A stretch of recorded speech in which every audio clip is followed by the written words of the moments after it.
আজকে থেকে গেদাদের স্কুল পরীক্ষা শুরু। আর এই তো বাইরে ঝুম বৃষ্টি হচ্ছে। এখন পরীক্ষা দিতে বাচ্চাকে কি করে নিয়ে যাব? এত বৃষ্টি হলে পরীক্ষা কিভাবে দিতে নিয়ে যাব? গা ভিজেই যায় নাকি? দাঁড়া বাবা, ছাতাটা বন্ধ করো। আপনার পলিথিন নেই? পলিথিন আছে, পলিথিন দেন না, তো ভিজে যাবে বাবু। কি অবস্থা, বৃষ্টির মধ্যে রওনা দিয়ে দিলাম। আজকে তোমার কি পরীক্ষা বাবু? দেখে একটু স্টুডেন্টের চেহারাটা।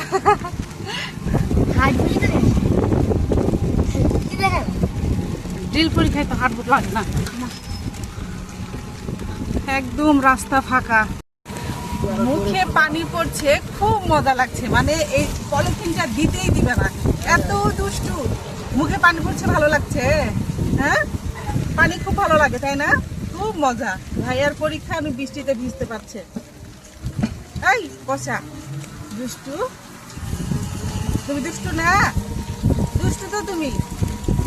অন্যান্য দিন 10টা সাড়ে 10টা পর্যন্ত ঘুমায়, আর আজকে 6টার দিকে উঠে বসে আছে, মানে ওই পরীক্ষা দিতে যাবে, এইরকম অবস্থা।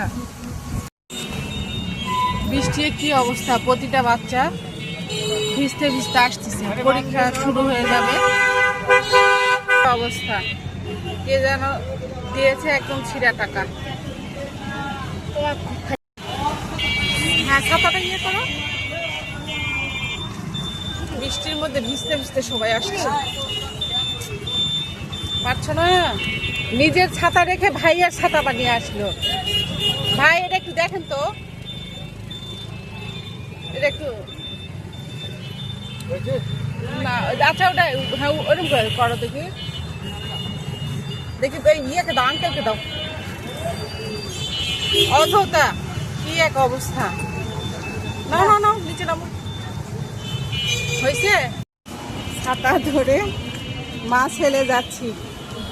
তো আমরা স্কুলে পৌঁছে গেছি। এই তো রুমের ভিতর গেলে আর বৃষ্টি নেই।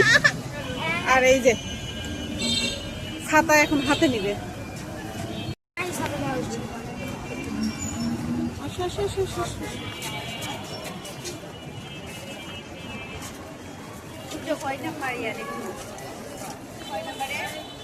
সবাই ছাতা নিয়ে চলে আসছে।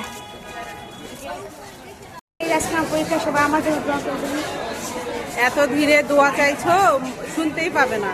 ভালো করে বলো, ভালো করে বলো, ভালো করে।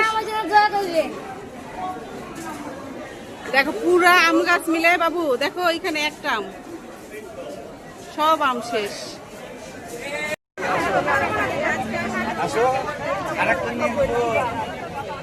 কি অবস্থা, বৃষ্টির মধ্যে সব মায়ের গার্জেনরা বাইরে দাঁড়ায় আছে, আর ভিতরে বাচ্চাদের পরীক্ষা চলছে।